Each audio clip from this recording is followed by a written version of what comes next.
You know, water rights is something I'm sure most of those who are educated have heard, either by listening to radio or reading newspapers, or even in school. But most traditional people really, I'm sure, does not really comprehend what water rights are, particularly the bill that we are now addressing here, SB2109.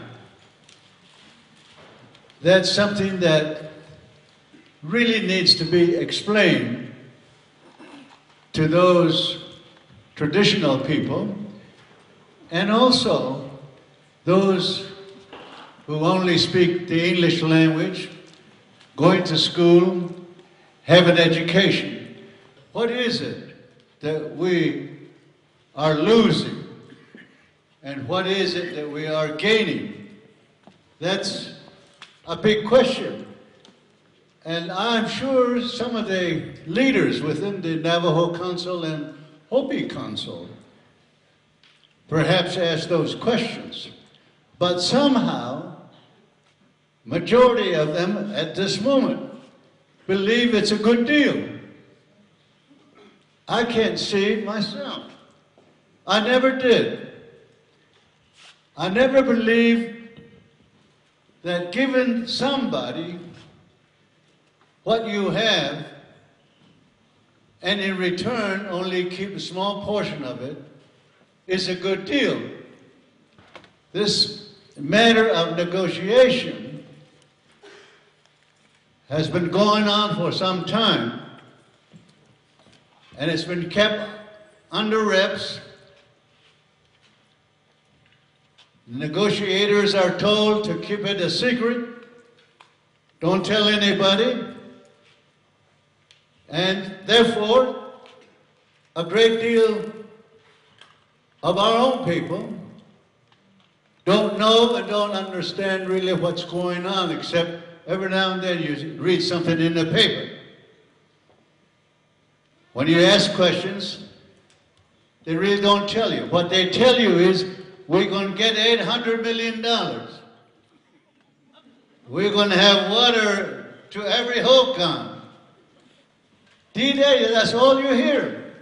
We're going to have nice big water line coming on the western side of the reservation, and to do that, we're going to be given $800 million.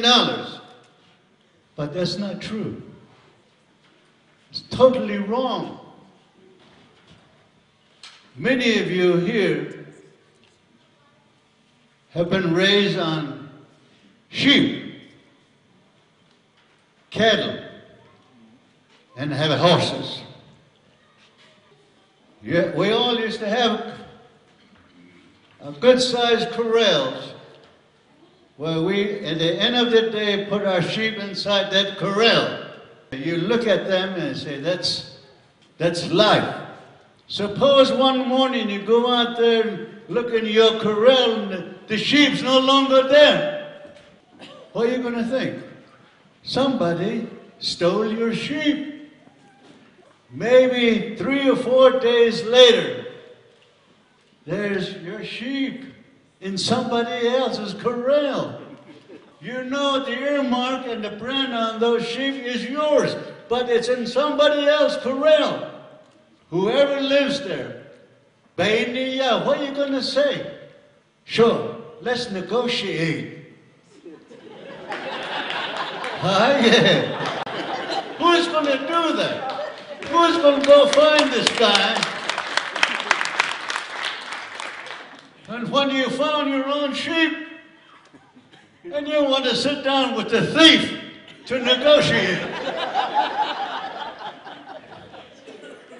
That's what's going on here with 2109. It ain't that simple. We don't need to talk all the thing about it. It's easy to determine what's going on here.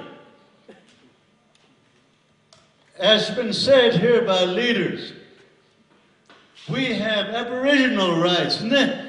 Digin. And a law, their own law. Winter's ruling. Supreme Court of the United States. Dan legal te ben nohonel ada. Ada bajo instinto. Innet ape.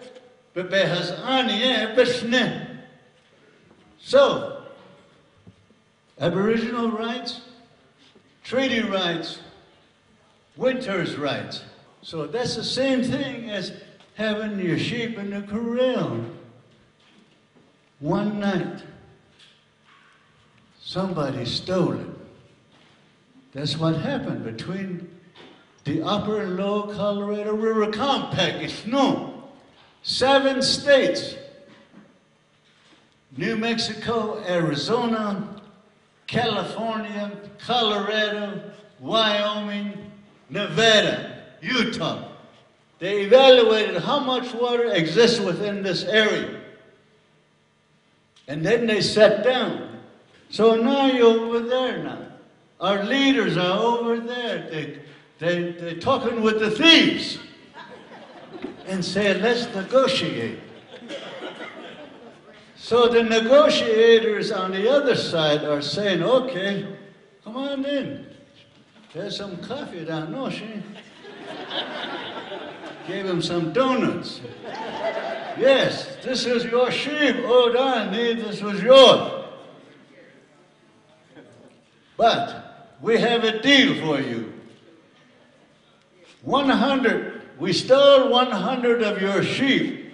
But since you look like you're hungry for mutton, I'm sure. So we're going to be nice to you. What we're going to do is we're going to go over here and change an old ewe that's about to give up its life. We'll give that to you. We even throw a knife at it so you could butcher it. It won't come. That's the $800 million they're talking about. So you could butcher it. It tastes good. You know it tastes good. So you can do that. But once we do that to you, one sheep, all you, once we give that back to you, we want you to sign.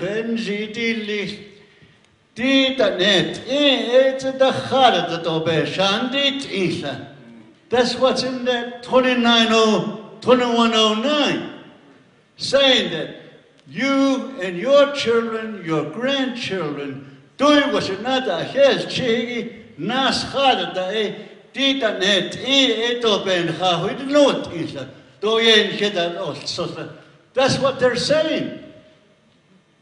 So you're giving up the rights of your children, your grandchildren, and their children, that forever, whatever wrong they have done, they cannot file a lawsuit against these people that stole your sheep, that stole your water in this case. Now, they want to give you just a little sip of that water back,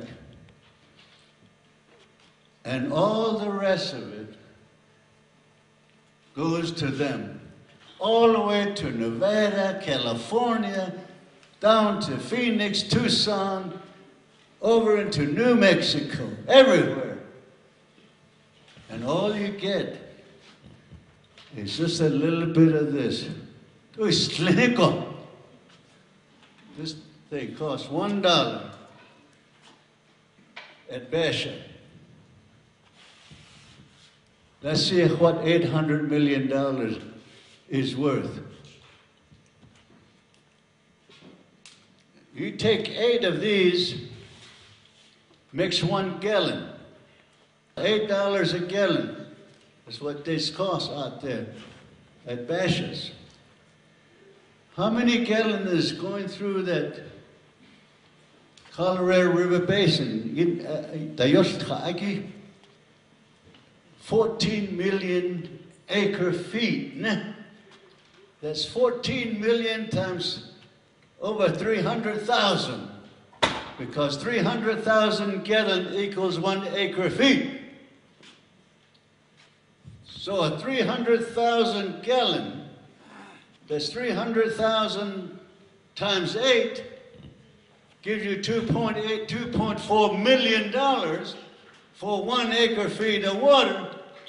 You multiply that by 14 million that they're going to get from you, you're talking about $30 billion a year going, you're giving them $30 billion a year worth of water every year.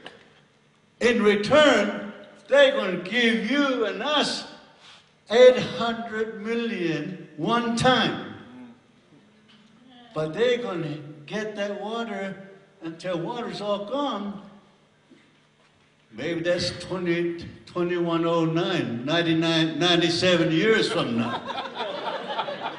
But in any event, you're giving them $30 million a year worth of water, and in return, all they're promising you as a promise. They're not really going to give you a check. They're just going to promise you that they're going to build a canal with $800 million.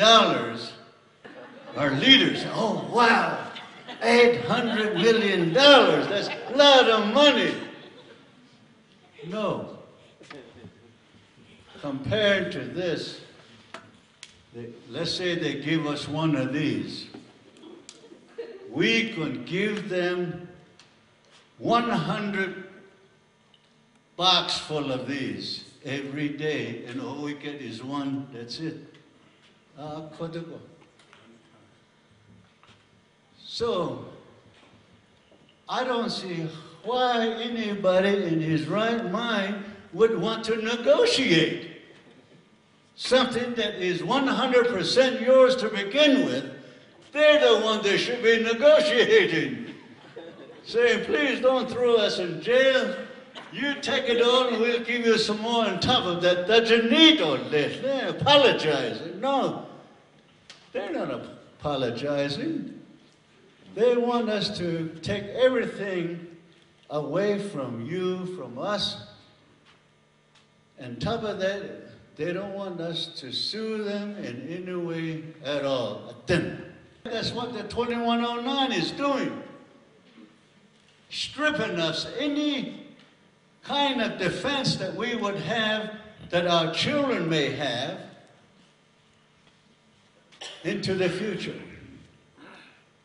And this is really a sad state of affairs that we're going to be put into for a promise of $800 million and a canal. The best thing, what do we do now? What do we do? I know what I like to see done. I'm 83 years old, and maybe I'm not going to see the time when this whole water business is all over with, but what I believe should be done, and it's doable, but it's hard work, is number one, to stop this 2109.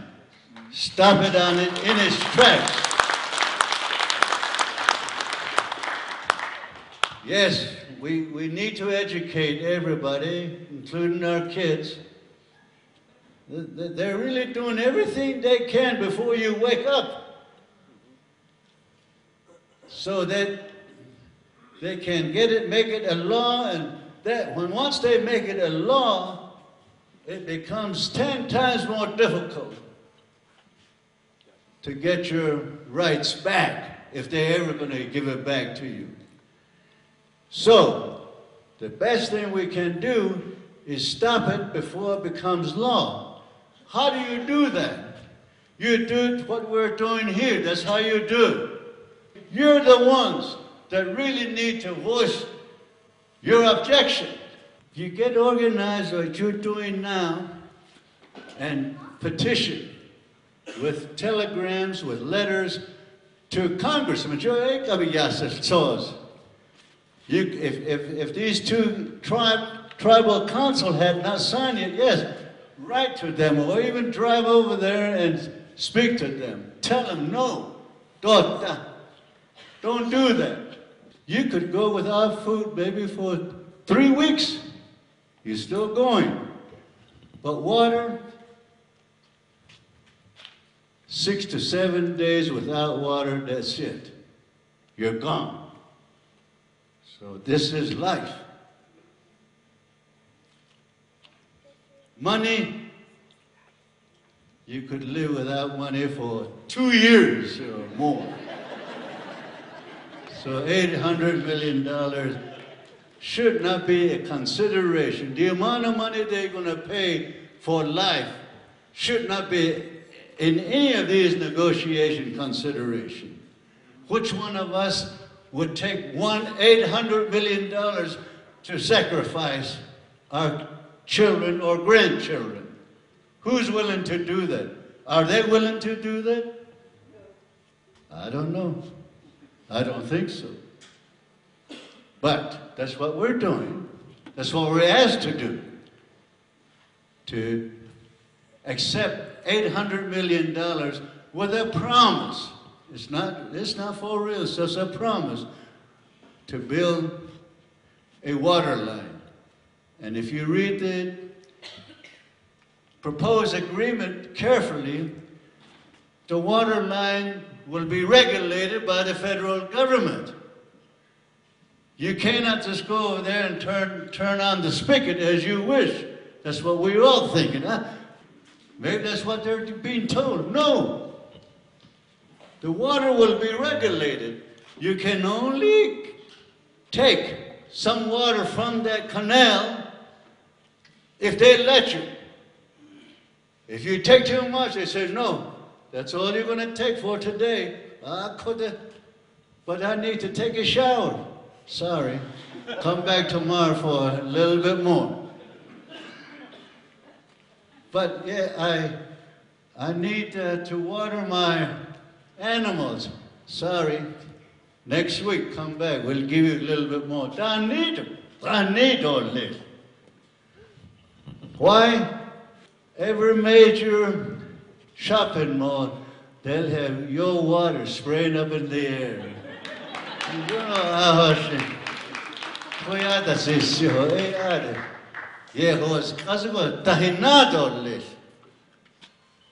They won't allow you to do that. That's in the proposed agreement.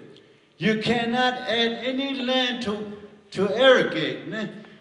Whatever you got now, that you're frozen there. So, it's bad. What do? We do this. We write, send telegrams to Congress, tell them this is a bad deal, we don't agree with it.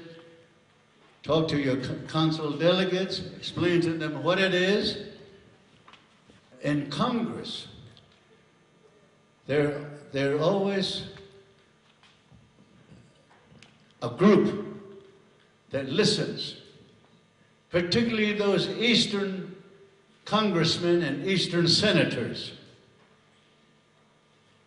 They work together, and they're more protective of Native Americans than Western congressmen and Western senators. Some of you go to Washington, D.C. and walk into these offices, Eastern congressmen. And they may say, well, you got your comment. Go talk to Kyl. Senator Kyl go talk to McCain. You tell them, no, they stole our sheep. They stole our water. They're not going to give up. You help us. They will. Another thing, you don't want an amendment to this thing. No amendment to this evil law. You want to get rid of it. We want to do our own water quantification. See how much water we need now, how much water we need 50 years from now, how much water we will need 100 years from now. Once we get all of that, then we'll know how much of water that we will claim within this huge Colorado River water basin. Yet they want us to sign right now. On top of that, they want to take our rights away. And when they hear all of that, I'm sure a number of them will stand up and fight right along with you. I know you'll succeed if you stay together. Okay? Are we all together? All right. And we got allies now. I know the Hopis and Navajos were not, we lived very closely together for a long time, long before white man ever set foot here.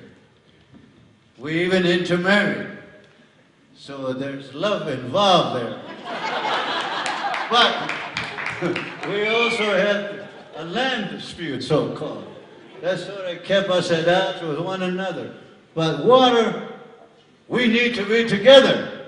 The Hopis and the Navajos and the Paiutes, this is our water. This is something that the Great Spirit that we all worship and all respect left us, gave it to us. Kyl says, I want a birthday present. Shouldn't it? What for? You've been naughty boy. Naughty kids don't get a birthday present. No birthday cake. So, again, thanks for allowing me to be here, and thank you all. Thank you, Percy, and thank you for the organization here that really sponsored this. Keep it up. You're on the right track, and I think this is the way to do it. And I know our leaders, if they get proper information and education, both the Hopis and the Navajo Council, I'm sure they can get behind all of you too. It's just that they got so much on their plate. Somebody says, I need a house. Somebody says, I need this, I need this. Then Kyl said, hey, I got some money for you to make a house. Give me all your water. No!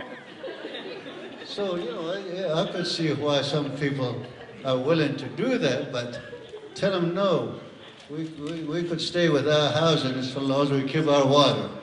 That's more important. The government is saying now, if you give away your future by giving us your water, we can then make water available to you. We could appropriate $800 million so you could have water. If we accept something like that, next thing they're going to say is, give up half of your mineral resources or all of it, only then can we build some more hospitals that don't need. Then after that, they'll say, give us half of your land so we can build some more education system for you. Because they don't need that. Yet the treaty does not. The treaty allows the federal government to make water available to every Navajo, to have education available to every Navajo, to have health care available to all Navajos. We don't have to give up anything. Din not no out ya told hadish. No din not no out ya ho wants that hadish. That's wrong. So remember that when you talk to them. Okay, thank you.